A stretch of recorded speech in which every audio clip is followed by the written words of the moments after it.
Hey everybody, this is D Hunter bringing another action figure review. Today we're going to be looking at the Mattel Wrestling WWE Elite Paige action figure. This is definitely not the first Paige figure they've made. She's a very popular wrestler and they've made a ton of figures for her. I stumbled across this figure at Target. I'm not sure if it's an exclusive or not. This thing actually doesn't have a traditional wave or series number on it. I saw her and she was in some regular clothing. I absolutely love getting wrestler figures to use as civilians, thugs, mobsters, damsels in distress, biker chicks, all kind of different uses. So let's go and check out the packaging here. Like I said before, this is a WWE Elite figure from the Elite Collection, which means they cost a little more, but have enhanced articulation. Collector's Edition includes entrance jacket. You can see her, she got fishnets on, leather jacket, etc., etc. The top here, like I said, no traditional wave number. True FX. This is going to have some facial imprint technology. The top here, WWE Elite Collection. The side here, you can simply see Paige. Other side, pretty much nothing going on here. The bottom, there is a barcode in case anybody needs it. And on the back side, you can just see her as she is in the ring, possibly taunting somebody. So with no further ado, let's crack her open. Alright, now that we got this figure out of the package, here she is with all of her accessories.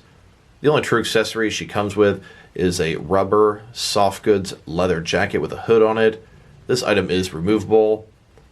One thing I don't like about this jacket is she cannot bend her arms while wearing it, which is annoying, but it is nice to at least have two different display options for this figure. So when I first saw this Paige figure, and I believe this to be a Target exclusive Elite figure, but I'm not 100% sure of that, I saw her and I thought she was complete reuse for the previous Paige figure, but that doesn't quite seem to be the case. So let's go ahead and check out the figure here. Looks like a brand new Paige head as far as I can tell. Her eyes look good, the makeup is on point, the lips and lipstick looks good, the hair sculpt, honestly everything looks good on that head so far. Like I said, this jacket is soft goods, you can pull it back, kind of see her hair in the back there.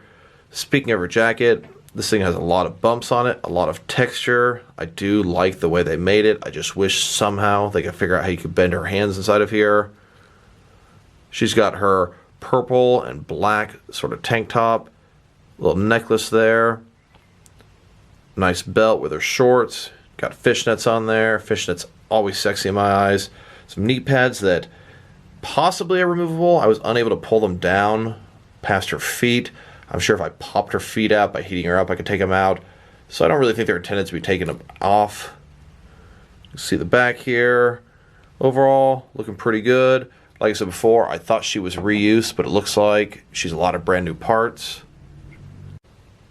And then here's the figure broken down as far as she can go, with her removable parts detached. She has two different display options, with the jacket and without. Some things I wanted to point out on this figure with the jacket off, and these are some unique things to this particular figure. She's got a bunch of tattoos on her. Probably can't see it very well on her arm there. On her hand, sort of fingertips. The other hand, as well as fingertips there. I believe this tattoo is supposed to say girl in the mirror, and it actually does say that, but it's pretty hard to see in the camera here.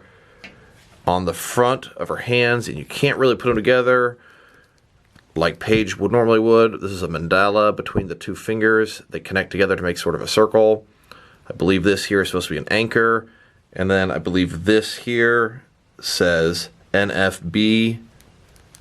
So definitely something pretty cool. She's had a lot of different tattoos over the years and actually had some removed.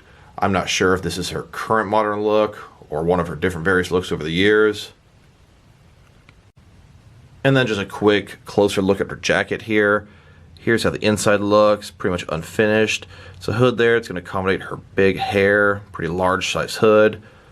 A lot of texturing on there, pretty cool. Nice little straps hanging down. Now that we've taken a pretty good look at both the figure and her accessories, next let's check out the height of this figure. So from the bottom to the top here, this figure at the top of her head sitting at about 6.4 inches, translating to just a hair over 16 centimeters.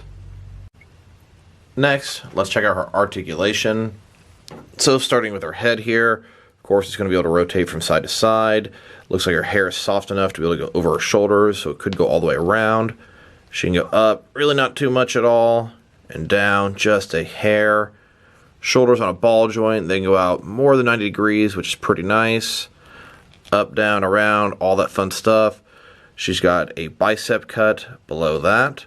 Single jointed elbows, they can go in just about 90 degrees, a little bit less. Her wrist here simply can rotate around, it's not hinged. She's got kind of a ball joint here, allow her to rotate from side to side a little bit, and then go up and down, forward and back just a hair.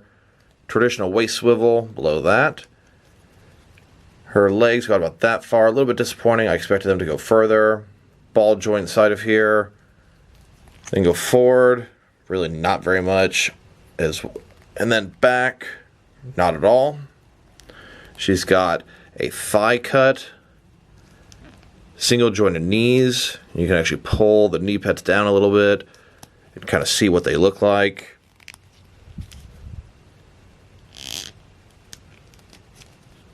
Then she's got a cut here, rotation above the ankle, and then her feet are able to go up and down. Next, let's check out the reuse from this previous Paige figure. Like I said before, when I found this figure at Target, I saw her and assumed it was a straight up re-release of this previous Paige figure, just with a different head and a jacket attached. But on further inspection, the paint job is different, if nothing else. So let's see what similarities they have. It looks like their feet are going to be the same. Shin, knee pads the same. Fishnets are the same. I would say everything from the waist down is identical on these guys. One thing I did notice on the older figure here, if you pull the knee pads down, she's not painted. It's just flesh under there. And on the newer Paige figure, if you pull it down, she's painted black in there. Just one minor paint difference. So moving above, the stomach, I'd say it's definitely the same. The chest area, also definitely the same. And one thing I noticed, these guys use a lot of the same bodies as other wrestler figures. There's actually a sculpted line where my fingernail is here on both these figures. The head is definitely different.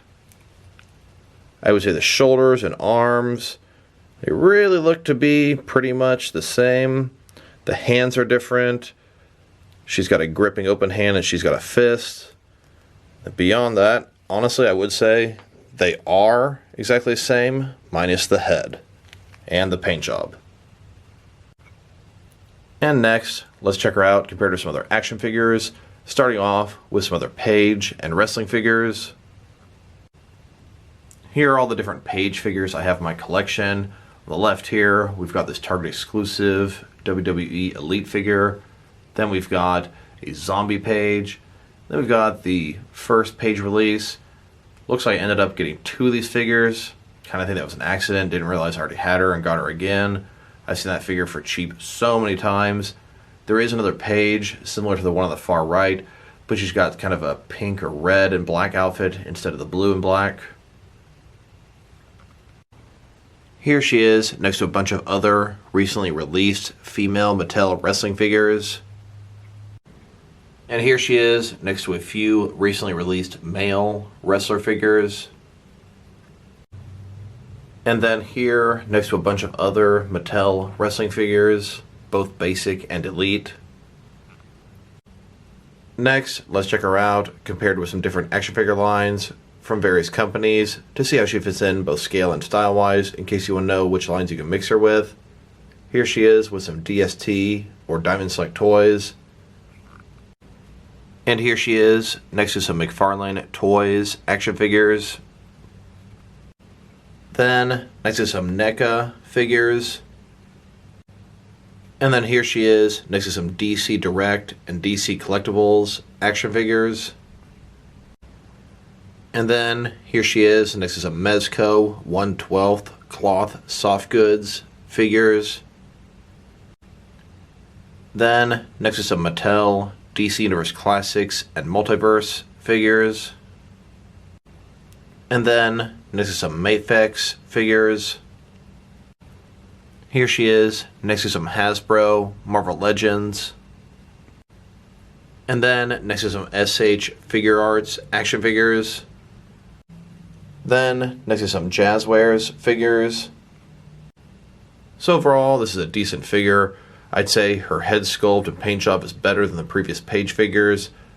Even though I have a little bit of problem with her jacket because you can't move the arms, I do like having the option to have it either on or off, a little added accessory. Her overall paint scheme I prefer over the previous Paige figure. I found mine at Target, and I believe it to be a Target exclusive, but I'm not 100% certain of that. Overall, if I were to rate this figure, I'd give her a 6.5 out of 10. She's an okay figure, but I already have a couple different Paige figures, so it makes it less impactful to get her.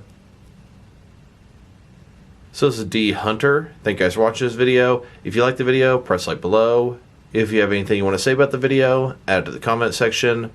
If you want to see additional action figure reviews from me, press subscribe. I do appreciate when you do that.